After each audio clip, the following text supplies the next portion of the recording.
All right, let's get started. So today we're just going to cover two of the I think best features of Bluebeam, which I used on a daily basis, which is going to be the measurement tools and the counting tools, and how to use them together to kind of make your job a little bit easier, and provide you with a lot more information in a faster, easier way.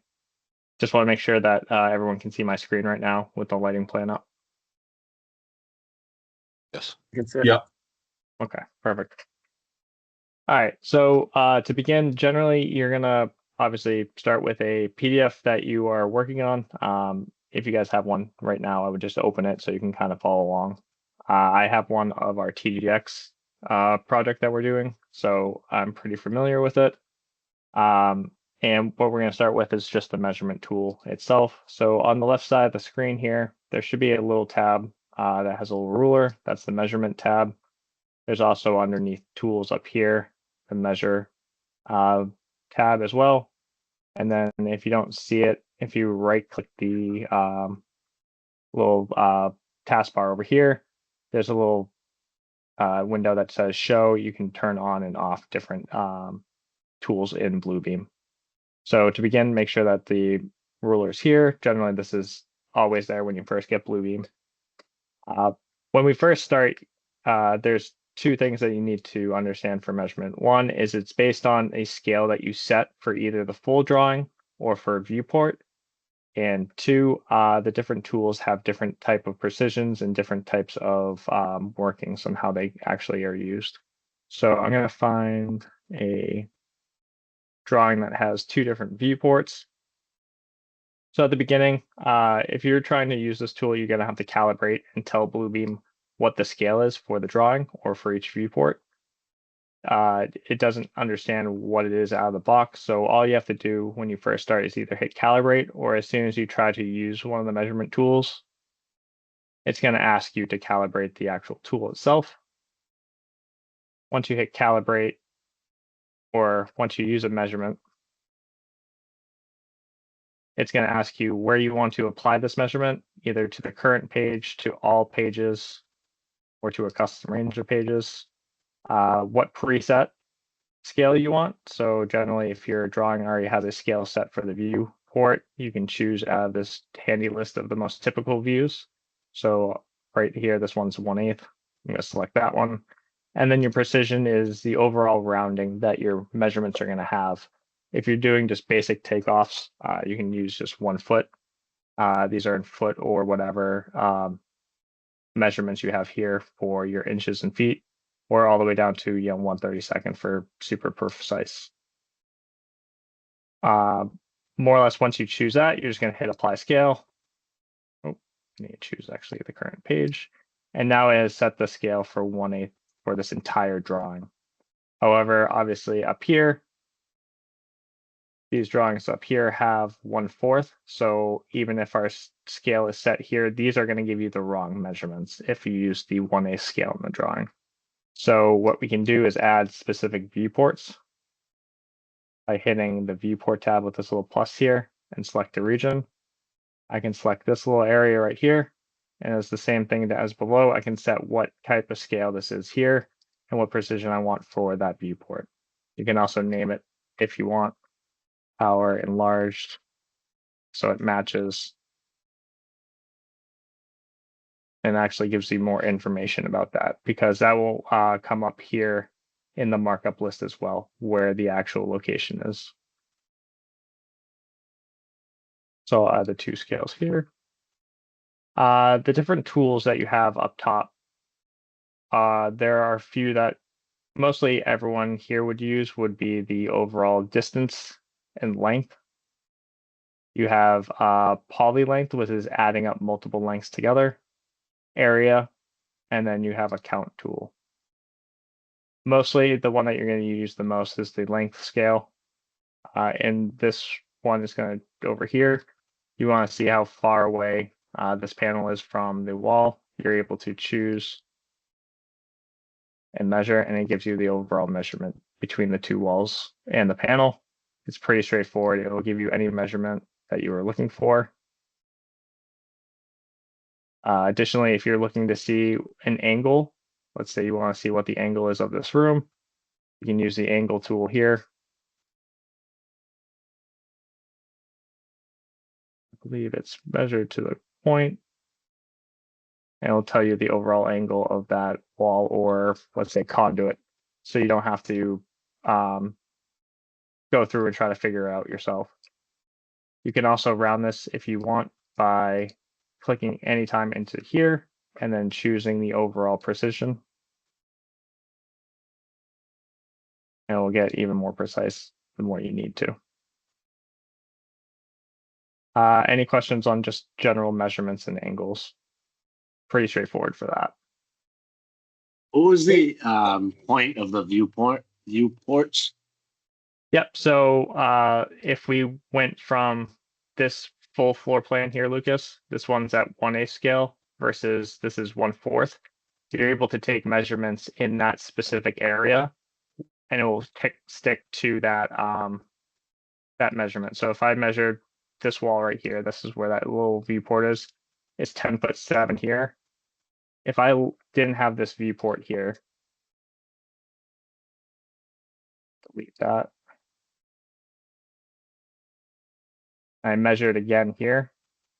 Since this viewport is actually technically at 1/4, this is going to be a much larger measurement at 19.2 versus it's actually 10'7".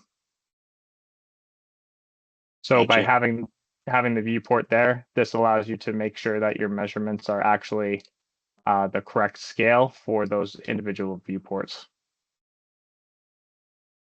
Measured between here and here.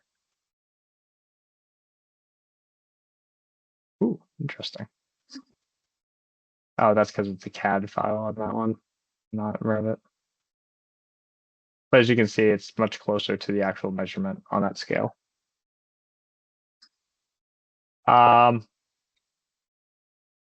So let's jump over to the lighting plan and Corey, yep, quick yep, question.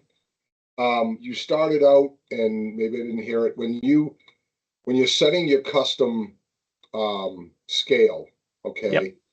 The first thing it says is you've got to know something with regards to a measurement. There's got to be one known measurement that you put in yep, there.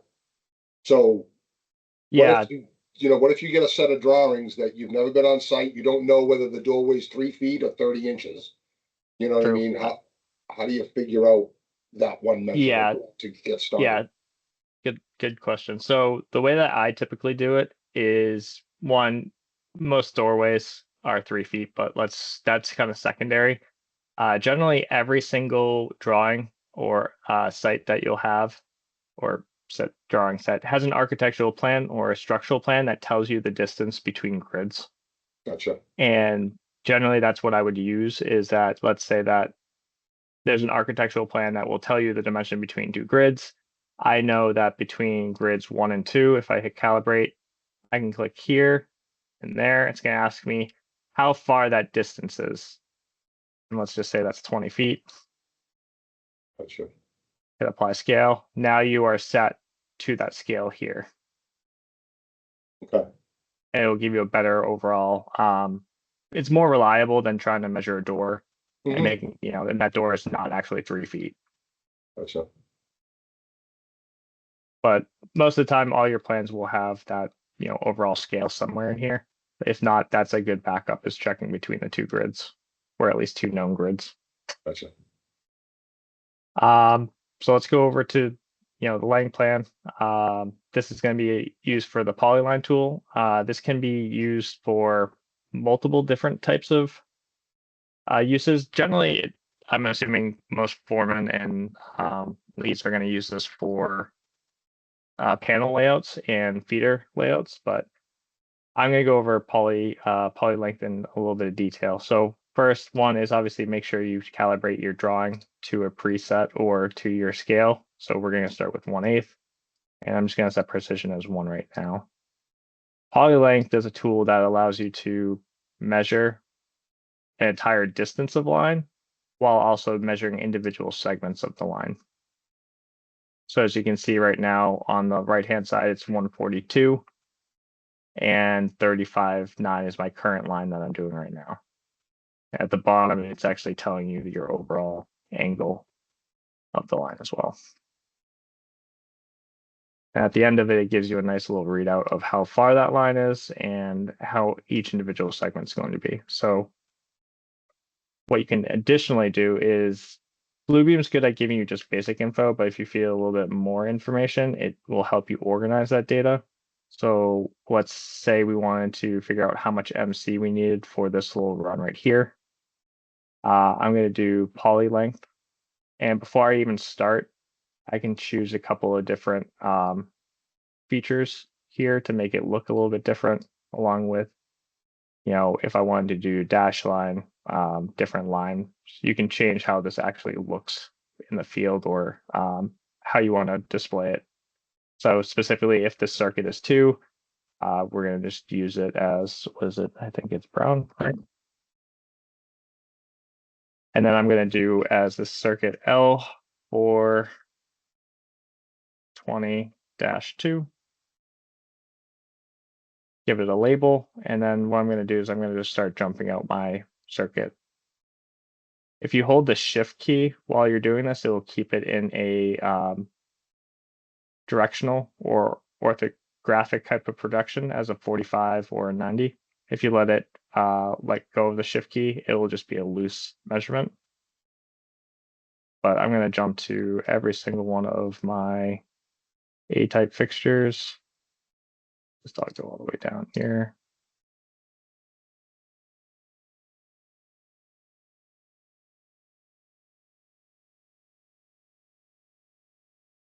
As you can see, it broke out every single individual length between each fixture and each one of those dots I did, as well as gives me the overall length of the circuit for L42-2.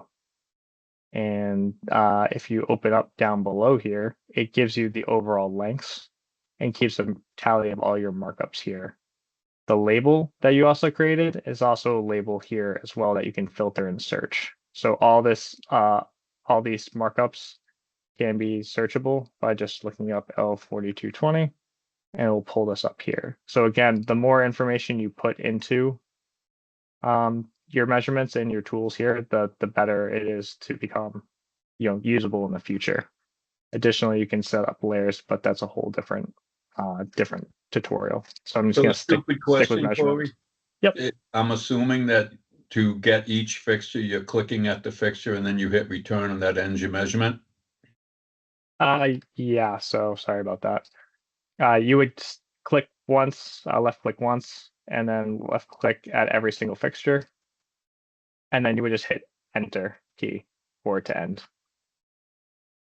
Or return. Or in the markups list, is there anything that shows you how many times you clicked?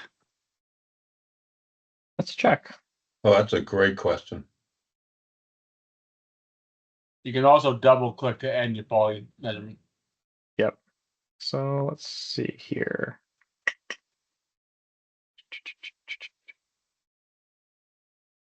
Go to. Yeah, another markup list. Sequence? Nope.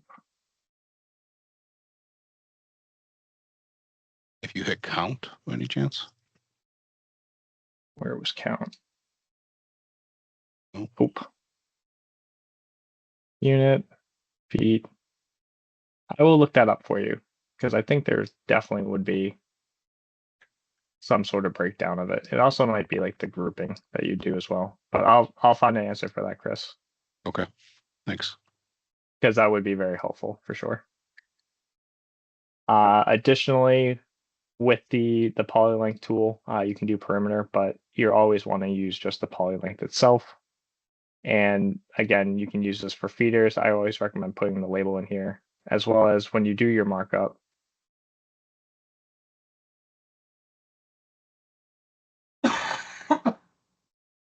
It's going to tell you what page you ended up on. So you can always see this is on page 3. Any markup that you do will give you a page, who did it, the time, the date, and anything relevant to it based on the information you put into it.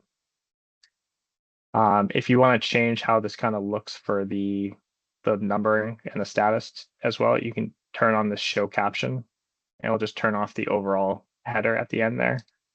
And whether or not it's labeled the length, if you have a depth on it too, and wall area, you can do Z dimensions on this with the rise and drop as well. So if you know that you have to go up 10 feet, you can add rise and drop to these runs. I'm not 100% well versed in it, so that would just take a little bit of practice on everyone's part to figure that out.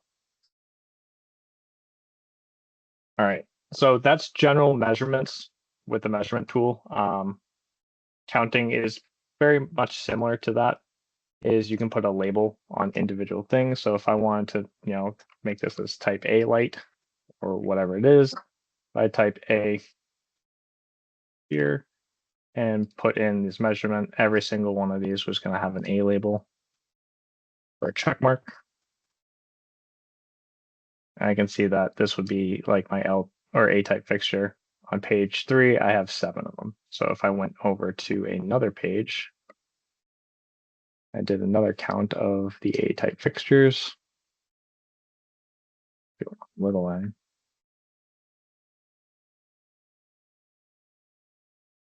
And hit enter. It's going to combine them together, and then you can also group them by individual label here as well. So anytime you want to group it, you can group it by individual column here. So you can see that on my A type, I have 14 for this A type label.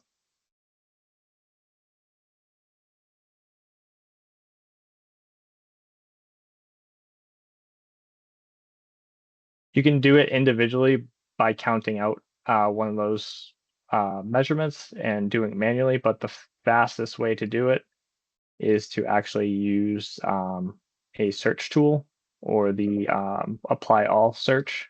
So underneath the search tool itself, this one is pretty powerful.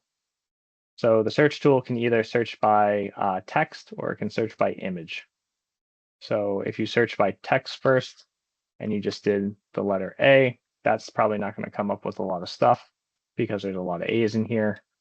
But generally, if you did A and then used a couple of different filters in it, such as I only want to search the current page here, I want to make this case sensitive, so it has to be a capital A or match the case of the text I have, as well as whole words only. It has to be exactly this whole word. It can't be just an A in a text or an A in like this text over here.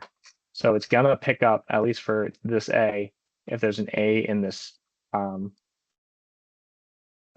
in these sentences, but it would give you an overall quick search of it. So you can see that all these have a lot of A's in them on page 4. And if you select each individual one, it will pop up on the page. Generally, there's a lot of them. I'm not sure why there's so many A's on them. But you can apply in bulk a highlight check or apply a count. And it's going to apply a count for every single A that you saw on the page.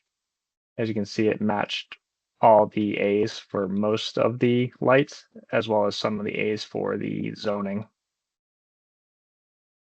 Individually, I'm not sure why it popped up with so many of these AAAs. I think it's because it's a hidden text. Curious, can you go by and drop off those A's? Yep, you could probably go, let's go forward. Let's do that one more time. If it went over to this individual A here,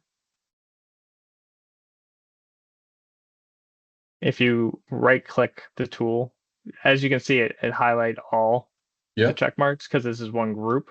If you right click it and hit delete count measurement from group, it removes it from that overall group. Awesome. And at the bottom, it's going to give you your total count of that measurement there. You can add a label afterwards if you want, or at the beginning of it. But here we go, we have all our A's again. If this is not going to work because of text or however, the drawing is just maybe a little bit cluttered, you can also search by image. This one's a little bit more generic and will give you a lot more kind of messy results, but it helps a lot with general takeoffs. So what you're gonna do is hit get rectangle and search for a object that you want. So I'm gonna ask it to look for this A type. I want it to look only on this current page, and then it's gonna ask you what the sensitivity is. If you do it highly sensitive, it's gonna look for almost exactly this pixel for pixel. If it doesn't match, such as this A is a little bit further down than this one, it won't pick this up. The less sensitive you go, the more variable it gets, the closer we'll get to picking up different things that might not be an A type fixture. So if this was like a B type fixture, it might pick it up.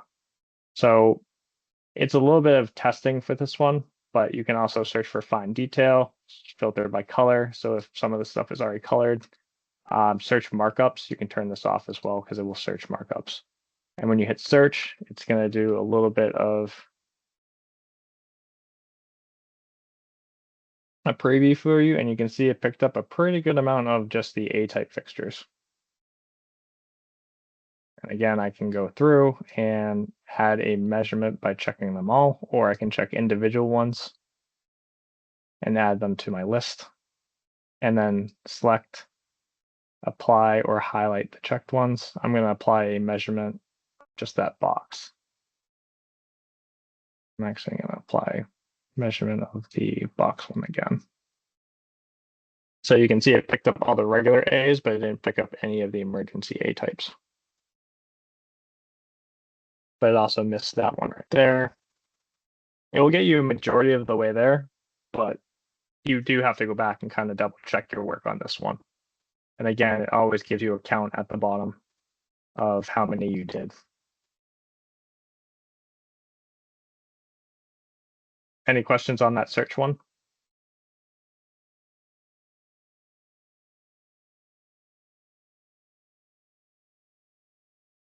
Yeah, Corey, I gotta be honest. I don't see how you started the search. I was trying to run along with you and Sure. Yep. So let's just start from the beginning. So at the top in the search bar here, you can either Yep. search by text or search by image. okay, that's what I missed. And then in the image there, you just hit get rectangle. You can do it on any kind of image on the page. So you can do this for receptacles, for switches, for lights, for TV boxes, for just individual specific, at least for us, this would be good for all our special need receptacles here. As well as you can also search for, I don't think it's on this page, maybe the next page, like on our feeder plants or our riser.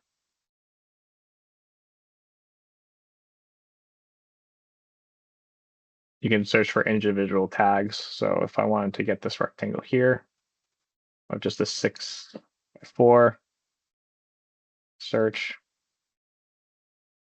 As you can see, it picked up some that were 80s for some reason, but if I change the sensitivity and hit search again, still picked up some 60s just because it kind of looks like it.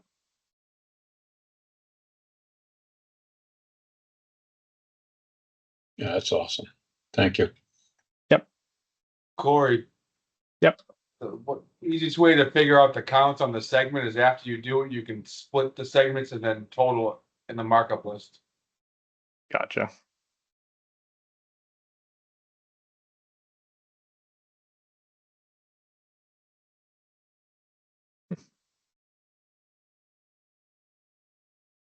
Sorry, I'm just trying to see how well the sensitivity works.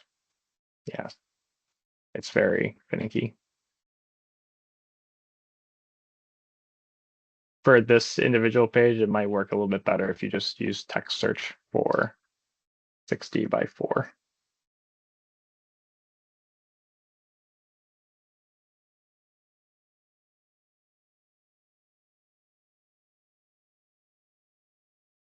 And it gives you all your features that are 60x4 on this page, along with the count.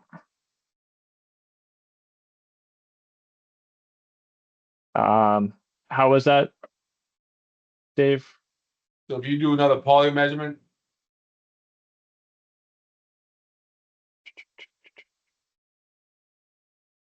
Here we go. Yep.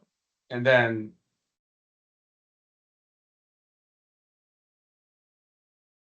As long as you click on every light, then right click it, Oh, split split all, all. and then go back to the markup list, and as long as you hit the measurement, hit the measurement, Ah, yeah, it broke out at each individual one. yeah, hit the measurement count, the measurement column at the top. And then go down to that polyline. It should give you a count of polygon yeah, measurements. You have to the label individual it ones. properly. You got 7 counts up there, but yeah. Okay. Yep. All right. Lastly, what we can do is I would recommend that everyone gets one of the toolboxes. So toolboxes are a quick way to keep everything standardized as well as do counts in a very organized fashion. This is what Derek does for all his takeoffs, and he's pretty much given everyone free access to all his toolbox tools. So in the toolbox setting here, you can hit manage tool sets, and I can pretty much, if you're in the office, you have access to it. If not, just let me know. I can get you access to this stuff. But if you hit import and navigate over to the estimating drive under support, and then under Derek Monroe estimate tools, Bluebeam tool sets. Derek has already gone through and made a bunch of tool sets for almost every single system. So I'm just going to go for lighting to begin with. So light fixtures and lighting controls. So Derek has already done a bunch of counts for you guys, as well as 2x2 lighting on specific colors and circuits. So obviously yellow is normal, orange would be UPS, red would be emergency. And let's say we want to search for all these A fixtures as just regular lights. I can search by that image here. Cancel. Get rectangle. Search for this A fixture here.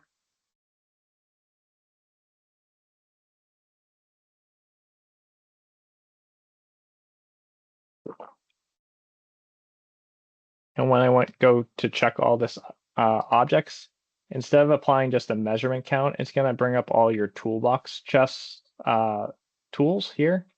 So what I can do is actually just apply a 2x2 light fixture count for there.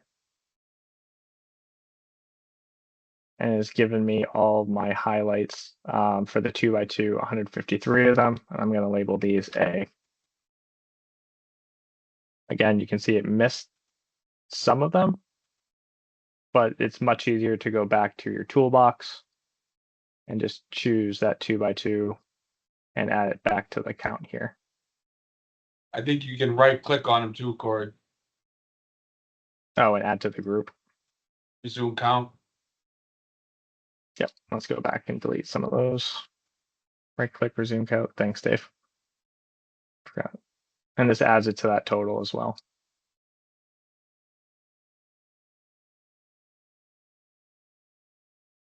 So now you have an entire count of your A-type fixtures that are 2x2s here. Again, Derek also has all these in layers. So if you were turning them on and off for lighting, you can turn on and off your lighting layer just to see what's on each one. So same thing if you were looking for your aux sensors. Let's do it again by searching for aux sensors.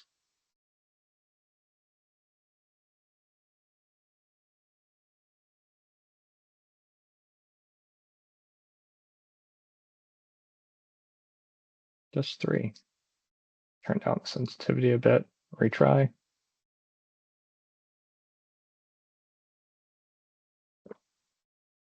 I'm gonna apply measurement there. I'm gonna apply a count, go down to my other toolbox. So I'm gonna do lighting controls, occupancy sensor. And you can see it picked up the 8 occupancy sensors we have. Corey, back to the toolbox real quick. Where did you, Yep. how did you pick off the import? Because I'm not seeing import, I'm seeing export. Yep. Yep. So we go here, tool chest, manage tool chest. Manage, okay. And then when you're in this manage tool set, then you would hit import here. Perfect, thank you, and then navigate to each one of those toolbox settings. thank you. Lastly, obviously you have a huge markup list here after your entire project. You want to get this out for a count or out to your vendor for buys. You can always export out this list as a PDF, a CSV, or a summary. Generally, I usually do a PDF summary or an Excel summary, so or CSV. It's going to ask you how to export it, what you want to name it, and then also what columns and headers you want, markup and totals. You're going to have to mess around with this a little bit on how it's actually going to filter and sort, but you can choose any columns that you want to build into it. So you can choose them all. You can choose just your label and your count for it. So this would be good if you had your different types of measurements for your feeders. How you want to filter and sort them. I want to sort them all by the label of A. And then we'll export out a list of all your A-type fixtures and counts. This is going to take a little bit of just trial and error on your part to get the list to look what it wants to look like on your part. But this is how I do my takeoffs for a lot of my prefab work. Is I use my prefab toolbox to give me a count of all my receptacles, or at least a rough takeoff for it. By using this measurement tool, marking up for duplex receptacles, and then giving an export out to Dave on how many receptacles this rough project's going to be doing. Any questions on any of that? Or does anyone want to see any of the tools all over again or have a general question?